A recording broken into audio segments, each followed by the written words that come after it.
നമുക്ക് എല്ലാവർക്കും കഴിക്കാൻ വേണ്ടിയിട്ട് നല്ല ഇഷ്ടമുള്ള പഴംപൊരി ഉണ്ടാക്കാൻ വേണ്ടിയിട്ട് പോകുന്നത്. പഴംപൊരിയൊക്കെ ആയിരുന്നാലും നമ്മുടെ വീടുകളിൽ മിക്കപ്പോഴും നമ്മൾ ഉണ്ടാക്കാറുണ്ട്. പക്ഷെ നമ്മൾ ചായക്കടയിൽ നിന്നൊക്കെ വാങ്ങിച്ചു കഴിക്കുന്ന പഴംപൊരിക്ക് ഒരു പ്രത്യേക ഒരു ടേസ്റ്റ് ഉണ്ടാകും. ചിലപ്പോൾ നമ്മൾ വീട്ടിലുണ്ടാക്കുമ്പോൾ ചിലപ്പോൾ നമുക്ക് ആ ടേസ്റ്റ് കിട്ടാറില്ല. അപ്പോൾ ഇതേപോലെയാണ് ചായക്കടയിൽ പഴംപൊരി ഉണ്ടാക്കേണ്ടത്. നിങ്ങൾ ട്രൈ ചെയ്ത് നോക്കുക. പ്രത്യേകിച്ച് ഒരുപാട് വലിയ പണിയൊന്നുമില്ല, ഭയങ്കര സിമ്പിളായിട്ട് റെഡി ആക്കിയിട്ട് എടുക്കാൻ വേണ്ടിയിട്ട് പറ്റുന്ന പഴംപൊരിയാണ്. പഴംപൊരി ഉണ്ടാക്കാൻ വേണ്ടിയിട്ട് പിന്നെ അതിന് പ്രത്യേകിച്ച് വലിയ പണിയൊന്നുമില്ലല്ലോ. അപ്പോൾ നിങ്ങൾ വീഡിയോ കണ്ടു നോക്കുക, ട്രൈ ചെയ്ത് നോക്കാൻ വേണ്ടിയിട്ട് മറക്കരുത്. പിന്നെ ഞാൻ മിയ കിച്ചണിൽ ലാസ്റ്റ് അപ്ലോഡ് ചെയ്തിട്ടുണ്ടായിരുന്ന ഒരു സ്നാക്ക് റെസിപ്പി ആയിരുന്നു ചെയ്തിട്ടുണ്ടായിരുന്നത്. പപ്സിൻ്റെ പോലെ മുട്ടയൊക്കെ വെച്ചിട്ട്, പക്ഷെ പപ്സ് ഉണ്ടാക്കണ പാടൊന്നുമില്ല, ഭയങ്കര സിമ്പിളായിട്ട് റെഡി ആക്കിയിട്ട് എടുക്കണ ഒരു മുട്ട പപ്സ് എന്നോ അല്ലെങ്കിൽ പപ്സ് റോളെന്നോ എന്ത് വേണമെങ്കിൽ നിങ്ങൾക്ക് പറയാം. അപ്പോൾ നിങ്ങൾ ആ വീഡിയോ കാണാത്തവരുണ്ടെന്ന് വെച്ചാൽ ആ വീഡിയോ വേണ്ടിയിട്ട് കണ്ടു നോക്കാം. അതേപോലെ ട്രൈ ചെയ്ത് നോക്കാൻ വേണ്ടിയിട്ട് മറക്കരുത്. പിന്നെ നിങ്ങളെല്ലാവരും സുഖമായിട്ടിരിക്കുന്നു വിചാരിക്കണം. ഇവിടെ ഞങ്ങളെല്ലാവരും സുഖമായിട്ടിരിക്കണം. ഞാൻ പുറത്തെ കോഴിക്കോടിൻ്റെ അതിൻ്റെയൊക്കെ ഒരു വീഡിയോ ഞാൻ കഴിഞ്ഞ ദിവസം ഞാൻ അപ്ലോഡ് ചെയ്തിട്ടുണ്ടായിരുന്നു. അപ്പോൾ ഞാൻ പറഞ്ഞിട്ടുണ്ടായിരുന്നു ഇനി പുറത്തെ വീഡിയോസുകളൊക്കെ ഞാൻ കൂടുതൽ കാണിക്കാമെന്ന്. ഇപ്പോൾ 2 ദിവസമായിട്ട് ഇന്നലെ എന്ന് വെച്ചിട്ടുണ്ടെങ്കിൽ ഭയങ്കര തണുപ്പായിരുന്നു. ഇന്നാന്ന് വെച്ചിട്ടുണ്ടെങ്കിൽ പുറത്ത് അത്യാവശ്യം നല്ല തണുപ്പുണ്ട്. അപ്പോൾ വെതറൊക്കെ ഒന്ന് റെഡി ആയി കഴിയുമ്പോൾ പുറത്തെ വീഡിയോസുകളൊക്കെ കാണിക്കാം കേട്ടോ. അപ്പോൾ നമുക്കൊട്ട് സമയങ്ങളിൽ തന്നെ നമ്മുടെ പഴംപൊരി നമുക്ക് റെഡിയാക്കിയിട്ട് എടുക്കാം. ഇനി നമുക്ക് പഴംപൊരി റെഡിയാക്കാൻ വേണ്ട സാധനങ്ങൾ എന്തൊക്കെയാന്ന് നോക്കാം. അപ്പോൾ ഞാനിവിടെ നന്നായിട്ട് പഴുത്ത ഏത്തപ്പഴം എടുത്തിട്ടുണ്ട്. പിന്നെ പഴം എടുക്കുമ്പോൾ പ്രത്യേകം ശ്രദ്ധിക്കാൻ നിങ്ങൾക്ക് എല്ലാവർക്കും അറിയായിരിക്കും. നന്നായിട്ട് പഴുത്ത പഴമായിരിക്കണം. പക്ഷെ ഒരുപാട് ഇങ്ങനെ പഴുത്ത് ഇങ്ങനെ കുഴഞ്ഞു പോണ അങ്ങനെ ഒരു സ്റ്റേജ് വരുമല്ലോ, ഭയങ്കരമായിട്ട് പഴുത്തിട്ട്. അങ്ങനത്തെ പഴം എടുക്കണ്ട കേട്ടോ. അങ്ങനത്തെ പഴം എടുത്തിട്ടുണ്ടെന്ന് വെച്ചിട്ടുണ്ടെങ്കിൽ നമ്മൾ പഴംപൊരി ഉണ്ടാക്കുമ്പോൾ കുറേ ഓയിൽ കുടിക്കും. അത്യാവശ്യം നന്നായിട്ട് പഴുത്ത പഴം എടുക്കാം. പിന്നെ വേണ്ടത് മൈദപ്പൊടിയാണ്. ഞാനിവിടെ 2 കപ്പ് മൈദപ്പൊടിയാണ് എടുത്തേക്കുന്നത്. അല്ലെങ്കിൽ നിങ്ങൾ ചായ കുടിക്കുന്ന ഗ്ലാസ്സിൽ 2 ഗ്ലാസ് മൈദപ്പൊടി എടുക്കുക. അപ്പോൾ 2 ഗ്ലാസ് മൈദപ്പൊടി എടുക്കുമ്പോൾ ഞാനിവിടെ ഒരു മുട്ട എടുത്തിട്ടുണ്ട്. അപ്പോൾ നിങ്ങൾ ഒരു ഗ്ലാസ് തന്നെ എടുക്കണമെന്ന് വെച്ചിട്ടുണ്ടെങ്കിൽ ഒരു മുട്ടയുടെ പകുതി ചേർത്താൽ മതി. കാരണം കുറേ മുട്ട ചേർത്തിട്ടുണ്ടെന്ന് വെച്ചിട്ടുണ്ടെങ്കിൽ നമ്മുടെ പഴംപൊരിക്ക് അത്രയ്ക്ക് ടേസ്റ്റ് ഉണ്ടാവില്ല. പിന്നെ നമ്മുടെ ഓയിലൊക്കെ ആയിരുന്നാലും പതഞ്ഞ് വരികയും ചെയ്യും. അപ്പോൾ മുട്ട അതനുസരിച്ചിട്ട് എടുക്കുക. പിന്നെ ടേസ്റ്റിന് വേണ്ടിയിട്ട് ഏലക്കായ എടുത്തിട്ടുണ്ട്. പിന്നെ മധുരത്തിന് വേണ്ടിയിട്ട് പഞ്ചസാര. അപ്പോൾ നിങ്ങൾ ഏലക്കായ വേണമെന്ന് വെച്ചിട്ടുണ്ടെങ്കിൽ കുറച്ച് ഏലക്കായായിട്ട് നമുക്ക് മിക്സിയിലിട്ടിട്ട് പൊടിക്കാൻ വേണ്ടിയിട്ട് പാടായിരിക്കുമല്ലോ. അപ്പോൾ നമ്മളിതിലേക്ക് ചേർക്കണ പഞ്ചസാരയും പിന്നെ ഏലക്കായയും കൂടിയിട്ട് മിക്സിയുടെ ചെറിയ ജാറിലിട്ടിട്ട് കറക്കിയിട്ട് എടുത്താൽ മതി. അപ്പോൾ നമുക്ക് ഏലക്കായ നന്നായിട്ട് പൊടിഞ്ഞ് കിട്ടും. പിന്നെ 2 നുള്ള ബേക്കിംഗ് സോഡ വേണം. ബേക്കിംഗ് സോഡ എന്ന് വെച്ചിട്ടുണ്ടെങ്കിൽ അപ്പക്കാരം, ബേക്കിംഗ് പൗഡർ അല്ല കേട്ടോ, ബേക്കിംഗ് സോഡ.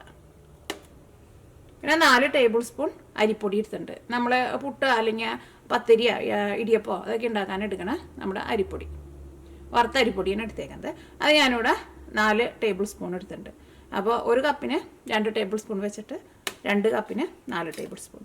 ഇതിലേക്ക് ആവശ്യത്തിന് ഉപ്പും വേണം. പിന്നെ ഞാൻ ഇതിലേക്ക് കുറച്ച് ചെറിയ ജീരകം, നമ്മുടെ കുമിൻ സീഡ്സ് ഉണ്ടല്ലോ, അതും കൂടിയിട്ട് ചേർക്കുന്നുണ്ട്. അത് എനിക്ക് ഇഷ്ടമാണ് പഴംപൊരി ഉണ്ടാക്കുമ്പോൾ ചേർക്കേണ്ടത്. പിന്നെ ഇതിലേക്ക് ആവശ്യത്തിന് ഉപ്പും ചേർക്കുക. കളറിന് വേണ്ടിയിട്ട് മഞ്ഞൾപ്പൊടിയും ചേർക്കുക, അല്ലെങ്കിൽ യെല്ലോ ഫുഡ് കളർ ചേർക്കുക. അപ്പോൾ ഇത്രയ്ക്ക് സാധനങ്ങൾ മാത്രമേ നമുക്ക് ഇത് റെഡിയാക്കാൻ വേണ്ടിയിട്ട് ആവശ്യമുള്ളൂ. അപ്പോൾ നമുക്ക് ഫസ്റ്റ് ഇതിലേക്കുള്ള നമ്മുടെ മിക്സിങ് റെഡിയാക്കാം.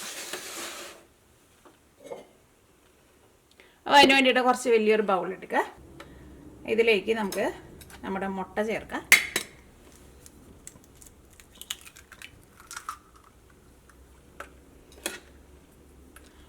പഞ്ചസാരയ്ക്ക് നിങ്ങളുടെ മധുരത്തിനനുസരിച്ചിട്ട് ചേർത്തോ. ഞാനിതിലേക്ക് 2 ടേബിൾ സ്പൂൺ പഞ്ചസാരയും ചേർത്തേക്കുന്നത്. അതേപോലെ തന്നെ ഏലക്കായ പൊടിച്ചത്, അത് ഞാനിവിടെ ഒരു 1/2 ടീസ്പൂൺ ചേർത്തിട്ടുണ്ട്. ഇതിലേക്ക് നമുക്ക് ആവശ്യത്തിന് ഉപ്പ് ചേർക്കാം. ഉപ്പ് നമുക്ക് ഇപ്പോൾ ഒരു ഏകദേശം അളവിൽ ചേർക്കാം. അത് കഴിഞ്ഞിട്ട് നമ്മൾ മൈദപ്പൊടിയൊക്കെ ചേർത്ത് കഴിഞ്ഞിട്ട് നമ്മൾ മിക്സ് ചെയ്യുന്ന സമയത്ത് വേണമെന്ന് വെച്ചിട്ടുണ്ടെങ്കിൽ അതനുസരിച്ചിട്ട് ഉപ്പ് ചേർക്കുക. പിന്നെ മധുരം, ഇവിടെ ചെറിയ ഉറുമ്പുകൾ വന്നു തുടങ്ങിയിട്ടുണ്ട്, കറുത്ത ഉറുമ്പ്. പിന്നെ മധുരം വേണമെന്ന് വെച്ചിട്ടുണ്ടെങ്കിൽ അതനുസരിച്ചിട്ട് നമുക്ക് ലാസ്റ്റ് പഞ്ചസാര ചേർക്കാം. കളറിന് വേണ്ടിയിട്ട് മഞ്ഞൾപ്പൊടി, അത് ഞാനിവിടെ 1/4 ടേബിൾ സ്പൂണാണ് ചേർക്കുന്നത്. ഇച്ചിരി മഞ്ഞൾപ്പൊടി കൂടുതൽ ചേർത്തോ, ആ മഞ്ഞളിൻ്റെ ഒരു കുത്തൊന്നും വരില്ല. കാരണം നമ്മളിത് ഓയിലിട്ടിട്ട് നന്നായിട്ട് മുരിച്ചിട്ട് എടുക്കുമല്ലോ. കുറച്ച് മഞ്ഞൾപ്പൊടി കൂടുതൽ ചേർത്താൽ മാത്രമേ കളർ ഉണ്ടാവുള്ളൂ.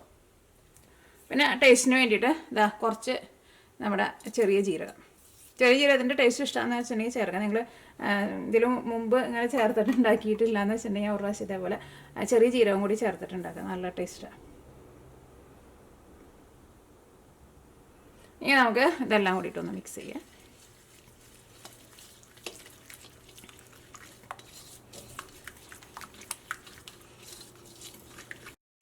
ആ മുട്ട നന്നായിട്ട് മിക്സ് ആവണം കേട്ടോ. മുട്ടയുടെ വെള്ളയും മഞ്ഞയും സെപ്പറേറ്റ് ആയിട്ട് കിടക്കരുത്. അപ്പോൾ ഇതെല്ലാം നന്നായിട്ട് മിക്സ് ആയിട്ടുണ്ട്. ഇനി ഇതിലേക്ക് നമുക്ക് നമ്മൾ എടുത്ത് വെച്ചേക്കണ 4 ടേബിൾ സ്പൂൺ അരിപ്പൊടി ഉണ്ട് കേട്ടോ, അത് ചേർക്കാം. അരിപ്പൊടി ഇതേപോലെ നമ്മൾ കുറച്ച് ചേർക്കണം. അപ്പോഴായിരിക്കും പഴംപൊരി കുറച്ചൊന്ന് സ്ട്രോങ് ആയിട്ട് നിൽക്കുക. പക്ഷേ കൂടുതൽ അരിപ്പൊടിയും ചേർക്കുകയും ചെയ്യരുത്. അപ്പോൾ നമ്മുടെ പഴംപൊരിയുടെ ഒരു ടെക്സ്ചർ നമുക്ക് എല്ലാവർക്കും ഇഷ്ടം ഒന്ന് സോഫ്റ്റ് ആയിട്ടിരിക്കുന്ന ടെക്സ്ചറാണല്ലോ. അപ്പോൾ കൂടുതൽ അരിപ്പൊടി ചേർത്തിട്ടുണ്ടെന്ന് വെച്ചിട്ടുണ്ടെങ്കിൽ അതിൻ്റെ സോഫ്റ്റ്നെസ് പോയിട്ട് കുറച്ച് ഹാർഡായിട്ട് വരും. അപ്പോൾ അരിപ്പൊടി ഇത്രയ്ക്ക് ചേർത്താൽ മതി. ഇതിലേക്ക് 2 കപ്പ് മൈദപ്പൊടി, ഒരു 2 നുള്ള് ബേക്കിംഗ് സോഡ അല്ലെങ്കിൽ അപ്പക്കാരം,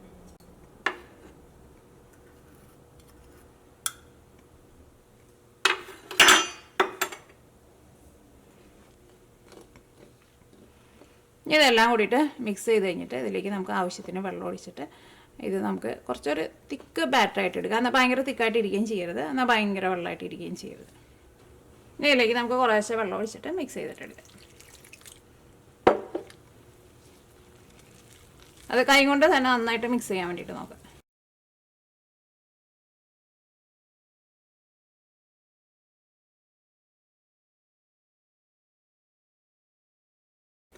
ഞാനിതിലേക്ക് കുറച്ച് യെല്ലോ ഫുഡ് കളർ ചേർക്കുന്നുണ്ട്. അത് ചേർക്കേണ്ട ഒരാവശ്യമില്ല കേട്ടോ. അപ്പോൾ എൻ്റെ അടുത്തിവിടെ ഓർഗാനിക് യെല്ലോ ഫുഡ് കളർ ഇരിക്കുന്നുണ്ട്, അതുകൊണ്ടാണ് ചേർക്കുന്നത്. ശരിക്കും നമ്മൾ വീട്ടിലൊക്കെ ഉണ്ടാക്കുമ്പോൾ ഈ എന്താ പറയുക, നമ്മുടെ ഈ മഞ്ഞൾപ്പൊടിയുടെ കളറ് മതിയാവും. പക്ഷേ ഇത് ഞാൻ ഫോട്ടോയ്ക്കൊക്കെ വേണ്ടിയിട്ട് ഒരു ഭംഗിക്ക് വേണ്ടിയിട്ട് മാത്രം ചേർക്കുന്നത് കേട്ടോ. ചേർക്കേണ്ട ഒരു ആവശ്യമില്ല. ഞാൻ സാധാരണ വീട്ടിലുണ്ടാക്കുമ്പോൾ കളറൊന്നും ചേർക്കാറില്ല. മഞ്ഞൾപ്പൊടി ചേർത്തിട്ടുണ്ടെന്ന് വെച്ചിട്ടുണ്ടെങ്കിൽ അത്യാവശ്യം നല്ല കളർ തന്നെ നമുക്ക് കിട്ടും. അപ്പോൾ ഇത് കുഴപ്പമില്ലാത്ത ഫുഡ് കളറായതുകൊണ്ടാണ് ചേർക്കുന്നത്.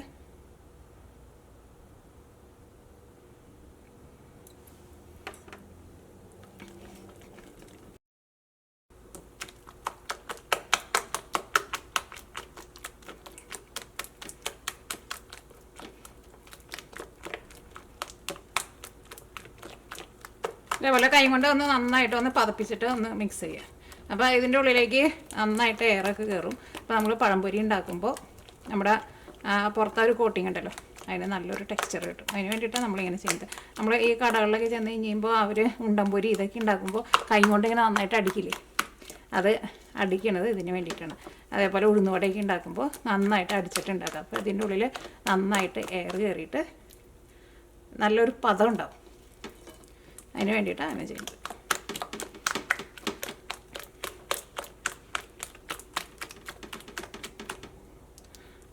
അപ്പോൾ നമ്മുടെ മിക്സിങ് റെഡി ആയിട്ടുണ്ട്. ഇത് നമുക്കൊരു 10 മിനിറ്റ് ഒന്ന് റെസ്റ്റ് ചെയ്യാൻ വേണ്ടിയിട്ട് വയ്ക്കാം. അപ്പോൾ നമ്മൾ 10 മിനിറ്റ് റെസ്റ്റ് ചെയ്യാൻ വേണ്ടിയിട്ട് വെച്ചിട്ടുണ്ടായിരുന്നു. ഇനി അത് ചെറുതായിട്ടൊരു ബബിൾസൊക്കെ വന്നു തുടങ്ങിയിട്ടുണ്ട്. ഈ നമ്മുടെ പഴം നമുക്ക് റെഡിയാക്കാം. അപ്പോൾ നമ്മുടെ ഏത്തപ്പഴം എടുക്കുക. ഇത് ഒരു പഴത്തിന് നമുക്കൊരു 4ആയിട്ട് നമുക്ക് കട്ട് ചെയ്യാം. ഒരുപാട് കനത്തിൽ പഴംപൊരി ഉണ്ടാക്കരുത്, അപ്പോൾ അത്രയ്ക്ക് ടേസ്റ്റ് ഉണ്ടാവില്ല.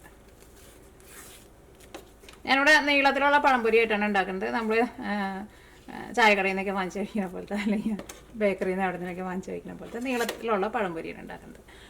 അപ്പോൾ പഴത്തിന് ഇതേപോലെ ഇത് ഭയങ്കര പഴുത്ത പഴമെന്ന് വെച്ചിട്ടുണ്ടെങ്കിൽ നമുക്ക് ഇതേപോലെ കട്ട് ചെയ്യാനും പറ്റില്ല. അങ്ങനത്തെ പഴമാണെങ്കിൽ നിങ്ങൾ എടുക്കരുത് കേട്ടോ. ഇത്രയ്ക്ക് നീളത്തിലുള്ള പീസായിട്ട് കട്ട് ചെയ്യാം. ഒരു പഴത്തിന് വേണമെന്ന് വെച്ചിട്ടുണ്ടെങ്കിൽ ഒരു 3 അല്ലെങ്കിൽ ഒരു 4ആയിട്ട് കട്ട് ചെയ്യാം.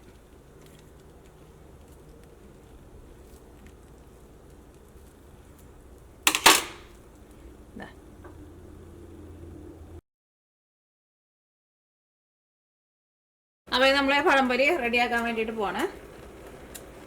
അപ്പോൾ നമ്മുടെ ചീനച്ചട്ടി നന്നായിട്ട് ചൂടായിട്ടുണ്ട്. അതിലേക്ക് നമുക്ക് ആവശ്യത്തിനുള്ള ഓയിൽ ഒഴിക്കാം. അപ്പോൾ ഇഷ്ടമുള്ള ഓയിലിൽ പഴംപൊരി റെഡിയാക്കിയിട്ടുണ്ട്.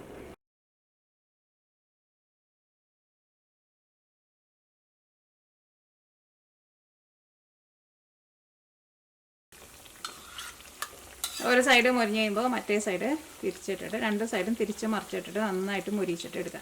പെട്ടെന്ന് തീ കൂട്ടി വെച്ചിട്ട് പെട്ടെന്ന് നമ്മൾ എടുത്തിട്ടുണ്ടെന്ന് വെച്ചിട്ടുണ്ടെങ്കിൽ ടേസ്റ്റ് ഉണ്ടാവില്ല കേട്ടോ. ഉള്ളിലെ പഴം ശരിക്കും മുരിയണം.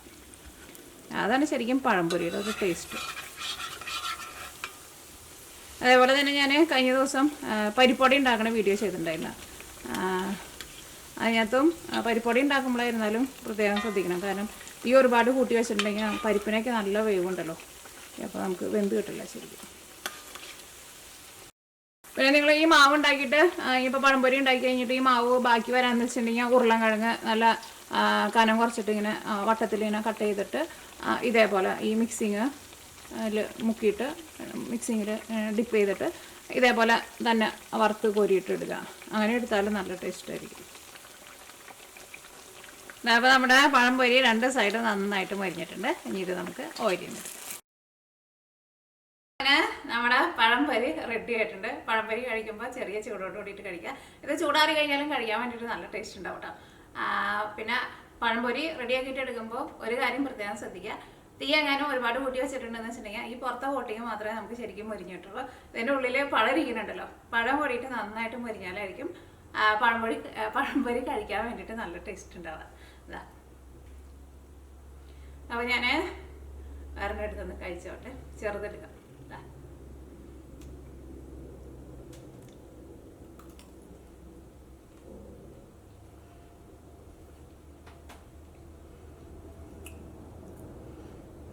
ഈ പഴത്തിനായിരുന്നാലും നല്ല മധുരം ഉണ്ട് കേട്ടോ. ഇവിടെ ചില സമയത്ത് പഴം കിട്ടുമ്പോൾ ഈ പഴത്തിൽ ഈ കല്ലപ്പുണ്ടാവും, പക്ഷെ ഇത് നല്ല പഴം. ഇവിടെ കഴിച്ചോട്ടെ. നാടൻ പഴം വെച്ചിട്ട് പഴംപൊരി ഉണ്ടാക്കിയിട്ടുണ്ടെങ്കിൽ സൂപ്പർ ടേസ്റ്റ് ആയിരിക്കും. പക്ഷെ ഇത് നല്ല ടേസ്റ്റ് ഉണ്ട് കേട്ടോ. നല്ല മധുരമുള്ള പഴമായിരുന്നു, നല്ല അടിപൊളി ടേസ്റ്റാണ്. ഗ്ലാസ് ചായയും പഴംപൊരിയും കൂട്ടിയിട്ട് കഴിച്ചു നോക്കുക, ഉറപ്പായിട്ട് നിങ്ങൾക്ക് നല്ല ഇഷ്ടമാവും. അപ്പോൾ ഈ നിങ്ങളുടെ വീട്ടിലേക്കാന്ന് വെച്ചിട്ടുണ്ടെങ്കിൽ നമ്മുടെ നാട്ടിൽ ഇപ്പോൾ മിക്കവാറും വീട്ടിൽ എപ്പോഴും പഴം ഉണ്ടാവുമല്ലോ. അപ്പോൾ പഴം ഇരിക്കുന്നുണ്ടെന്ന് വെച്ചിട്ടുണ്ടെങ്കിൽ പെട്ടെന്ന് പഴംപൊരി റെഡി ആക്കിയിട്ട് നോക്കാം. അപ്പോൾ നമുക്ക് നാളെ വേറൊരു പുതിയ റെസിപ്പി ആയിട്ട് വരാം.